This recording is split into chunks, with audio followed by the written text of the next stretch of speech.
Greetings to our assessor. My group will present a case study regarding a 65 years old lady with transient ischemic attack. This is our group member. Firstly, I'm going to talk about the patient biodata and her chief complaint. Our patient, Madam X, is a 65 years old woman who lives in Kuching, Sarawak. She is a Malay Muslim lady who had been retired since 4 years ago. She had been admitted in Medical Tree SGH on 1st January 2021 through ETD.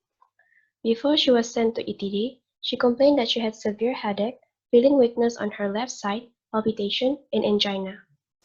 Next, my friend Harmizi will explain about the health problem of the patient. For the current medical diagnosis of the patient is transient ischemic attack or TIA. TIA is described as an acute episode of stroke in which it lasts for a few minutes to hours. It is characterized by weakness or numbness. Usually one side of the body will be affected. Secondly is dizziness, and lastly is double vision. For pathophysiology of TIA, the blood to the brain are supplied by two main arteries, which are the internal carotid and vertebral arteries. Due to the build-up of the atherosclerosis at this artery, oxygen and nutrient supply are inadequate to the brain, which means the surrounding nerve cells are also will be lacking of oxygen and affect the body to work.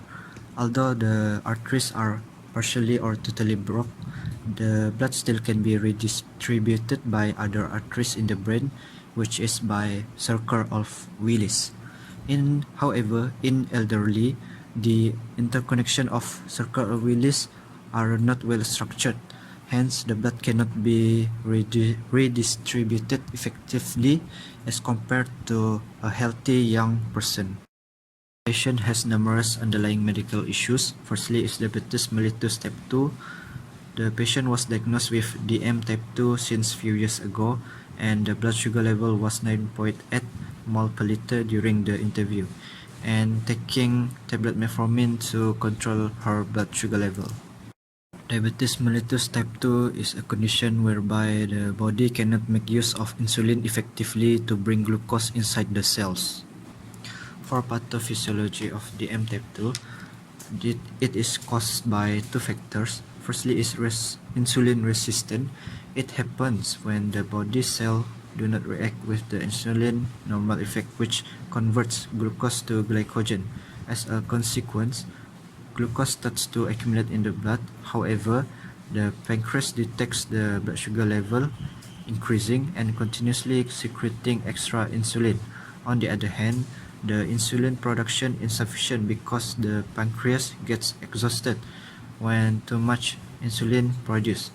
As a result, the blood sugar is also increased. In elderly, pancreas undergo various pathological changes such as increase of fatty displacement and fibrosis, and this will affect the pancreas to function effectively. Secondly is osteoarthritis. She was diagnosed with osteoarthritis since few years ago. She verbalized a pain score of 5 out of 10 on lower limbs, especially when walking or standing too long. Osteoarthritis is a condition, a long-term chronic disease portrayed by the degradation of the cartilage in joints, which lead to the friction between the bones and cause stiffness, pain, and impaired movement. So how it is happen is normally the end of the bones are covered with protective tissue, which is called as cartilage. However, it can worn out and swelling due to the aging process. This is because the abnormality of the cells to synthesize cartilage components, especially collagen and proteoglycan. So when two bones meets together, this will cause stiffness and pain on the joint. Elderly people are at high risk to have osteoarthritis because the loss of normal bone structure, increased stiffness of the tendons and ligaments, and meniscal degeneration. The fourth health problem that our patient has is dyslipidemia. It refers to the abnormal levels of one or more types of lipids in the blood. So Dyslipidemia can be caused by primary causes, which is genetic, or secondary causes, which are lifestyle and diet. So when a person ages, there will be an increase in the release of free fatty acids from adipocytes, and also a decrease in mass of metabolically active tissue and oxidative capacity of tissues, which will lead to the increased probability of an aging person to get dyslipidemia at a later age. Dyslipidemia is closely related to genetic theories and cross-linkage theory in terms of pathophysiology and age-related changes. The next health problem is hypertension. Hypertension occurs when a person has persistent elevated blood pressure exceeding the normal range. So hypertension is closely related to cross-linkage theory. This is the pathophysiology of hypertension, where genetic influences and also environmental factors can cause various changes in the body system that will lead to hypertension. So as a person ages, there will be vascular changes, organ structure changes, for example the heart, and also a decrease in chronotropic, lucidotropic and inotropic responses. The sixth and last health problem that our patient has is angina pectoris. Angina pectoris or stable angina is a chest pain or discomfort that occurs due to myocardial ischemia caused by coronary heart disease. Angina pectoris, its pathophysiology and the age-related changes causing angina pectoris are closely related to the cross-linkage theory as well. So this is the pathophysiology of stable angina. We can see that atherosclerosis, arterial spasm, and also changes to the blood vessels can lead to ischemia, causing hypoxia and increasing oxygen demand, which will lead to stable angina. So as a person ages, their lifestyle, their diet, and their comorbidity will give a large effect on their body system. So next I'm going to talk about the geriatric assessments that we perform on our patients. These are the 4 assessments. The first one is functional assessment. Functional assessments are needed for geriatric patients to detect physical frailty, to gain diagnostic and prognostic information, to identify suitable ways to provide care for the patients, and also to reduce number of specialist visits and to reduce healthcare costs. So we did functional status assessment to detect the physiological changes of the body and to detect how the comorbidity they have affect the functioning of their body parts. So the first one that we did was CATS index. Our patient, for all the criteria here, our patient scored 1 point, which means that our patient is completely independent in carrying out the activities of daily living. The second one is the Lawton instrumental activities of daily living. Our patient has also scored has also scored 1 for every criteria here, which proves that our patient is completely independent. The third one is to test mobility and gait, which is the get up and go test. Our patient has also proven a normal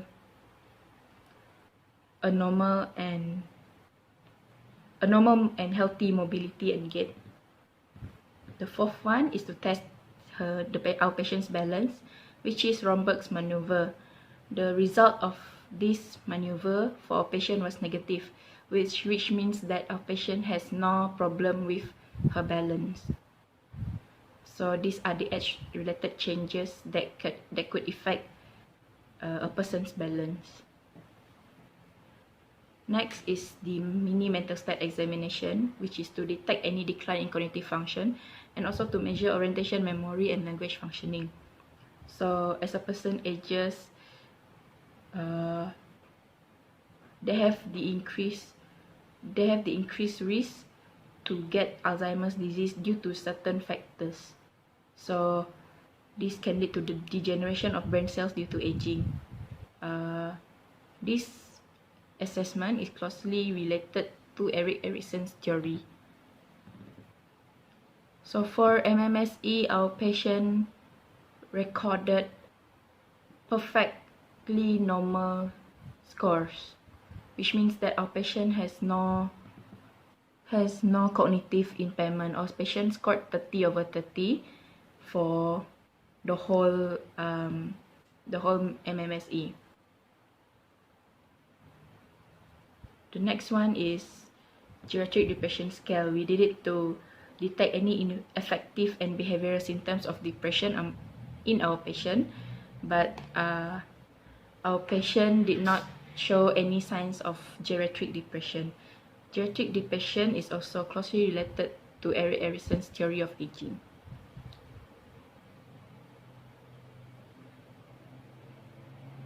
So another tool that we used to assess our patient was the Morse-4 scale.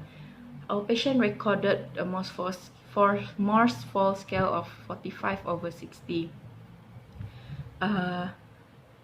And because of her osteoarthritis and also the current medical diagnosis that she has.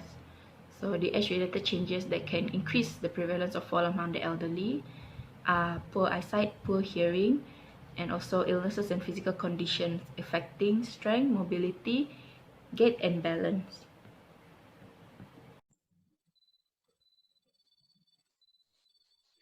This is the diagnostic and imaging test. This is the complete blood count and coagulation test result, which are normal except for the high level of red cell count or RCC. High red cell count may be a symptom of a disease or disorder, although it doesn't always indicate a health problem. This is the liver function test, and this is the lipid profile, which the results are also normal. On 10 of January 2021, the patient underwent computerized tomography brain scan with the result of no focal parenchymal lesion and no intracranial hemorrhage. This is the pharmacological management. First things first, the patient was only prescribed with oral medications. Therefore, it is very important to know the patient's social history of taking alcohol regularly and if she has any liver problems. This is because oral medications have to go through first pass metabolism in the liver before they can be contributed generally into the blood circulation in the body. By consuming oral medications and have liver problems may increase the risk of liver damage. The patient is prescribed with paracetamol or PCM, and it is very important to know if the patient is allergic to PCM or any other medications. Second medication is losartan, which is an antihypertensive drug. The most common side effect of this drug is dizziness or lightheadedness and weakness.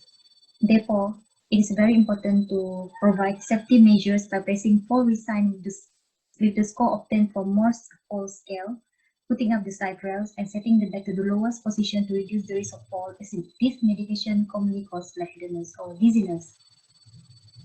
And advise the patient to inform the nurses or physician if the side effects of the medication worsens.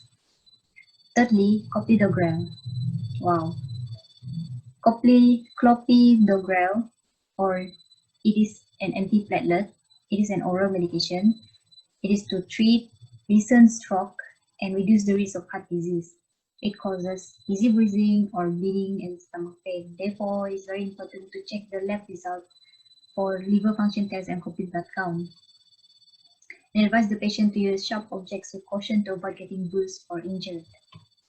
Thirdly, aspirin, which is a non-steroidal inflammatory drug or NSAID. It is an oral medication.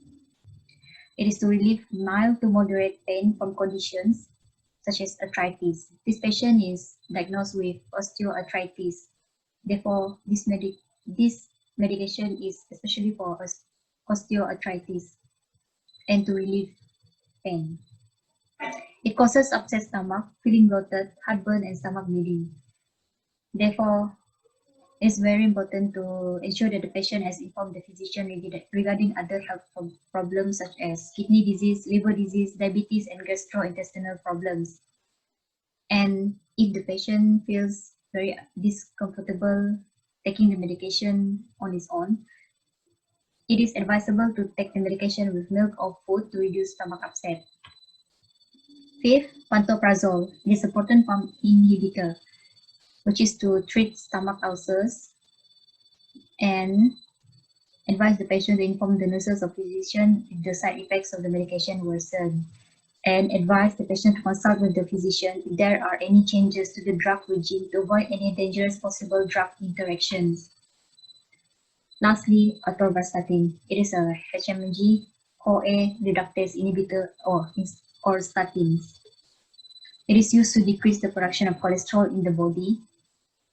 Despite the recommendation to take statins medication at night, as most cholesterol is synthesized when dietary intake is at its lowest, the half-life of atorvastatin is 14 hours. Therefore, the patient can take the medication at any time as prescribed by the physician. Unlike For the nursing care plan, there are two prioritized nursing care.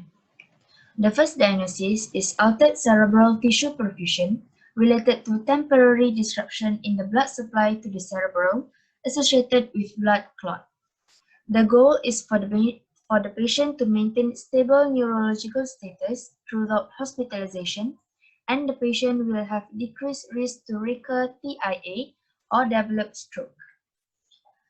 The nursing intervention for altered cerebral tissue perfusion are: first, assess and monitor neurological status to look for any evidence of stroke. It is assessed based on the level of consciousness, speech, and commands such as open eyes or closed eyes. Besides, the assessments of motor systems such as muscle power and muscle tone. Assessment of coordination also being done, such as Romberg's sign. Second, monitor the blood pressure reading. Continuous monitoring of blood pressure is crucial for preventing and predicting stroke. If there is fluctuation in blood pressure reading, it might be because of cerebral injury in the vasomotor area of the brain. Third, administer antihypertensive, losartan, as prescribed by the doctor. A good control of hypertension may reduce the occurrence of ischemic stroke. Thus, losartan is prescribed to the patient to control hypertension where it is able to dilate small blood vessels and leads to cardiac and renal protection. Lastly, administer antiplatelets as prescribed by the doctor. For this patient, doctor had prescribed double therapy, which is a combination of clopidogrel and aspirin. Clopidogrel acts synergistically with aspirin to reduce the incidence of stroke in the few next months. The evaluation is done.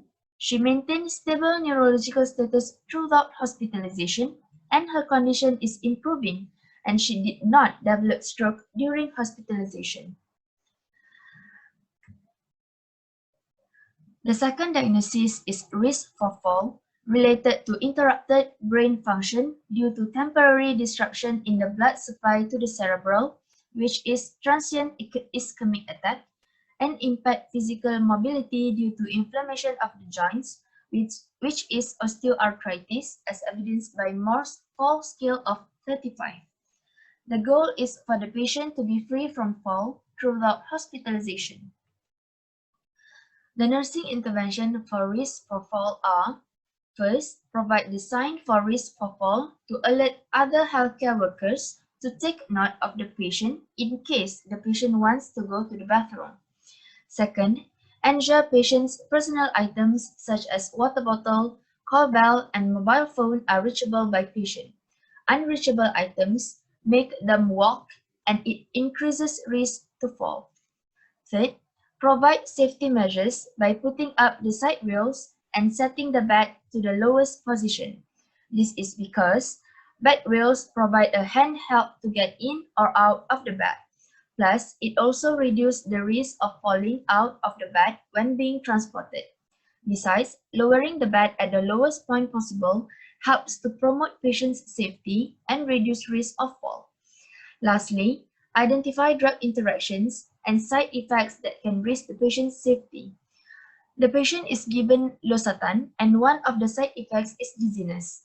Patients may have difficulty walking due to imbalance caused by dizziness. The imbalance may cause fall and cause injury. Thus, the patient is advised to rest in bed if she feels dizzy after she takes losartan. On evaluation, patient is free from fall throughout hospitalization. Thank you, Fatin. Now I'm going to talk about the health education that can be done on the patient. Since the patient has low to moderate risk of fall, she can be educated about fall prevention strategies that can be done at home.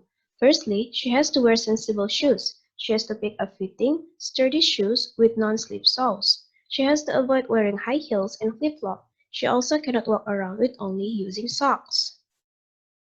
Next is remove home hazard, which is the obstacle in walking path.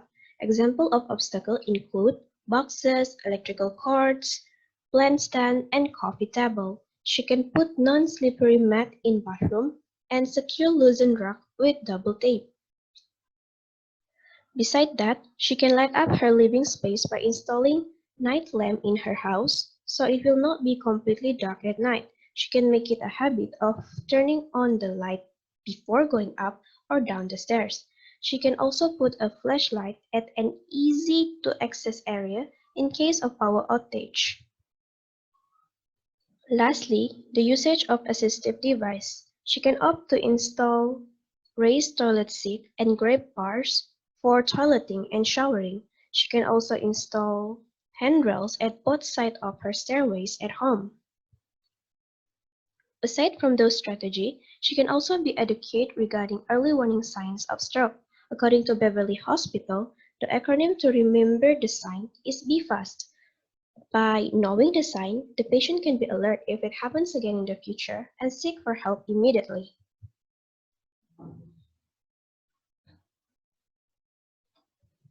Lastly, the patient have to make some lifestyle changes that includes diet changes, regular medical checkup, and exercise regularly.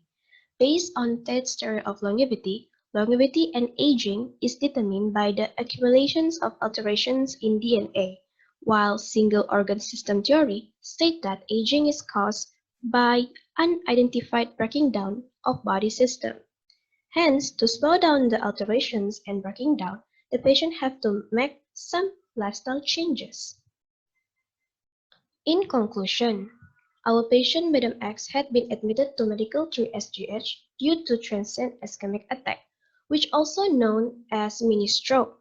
It is an acute episode of stroke which occurs within a few minutes to hours.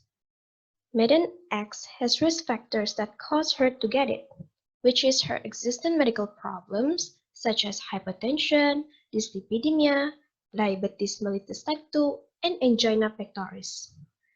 Her health education includes fall prevention strategy that can be done at home, whereby her home environment had been modified to reduce the risk of fall, education about early warning sign of stroke so she can be alert if it happens again and seek for immediate help in the future, and lastly, lifestyle changes as it reduces the risk of developing the disease again in the future. This is our references. That's all from us. Thank you.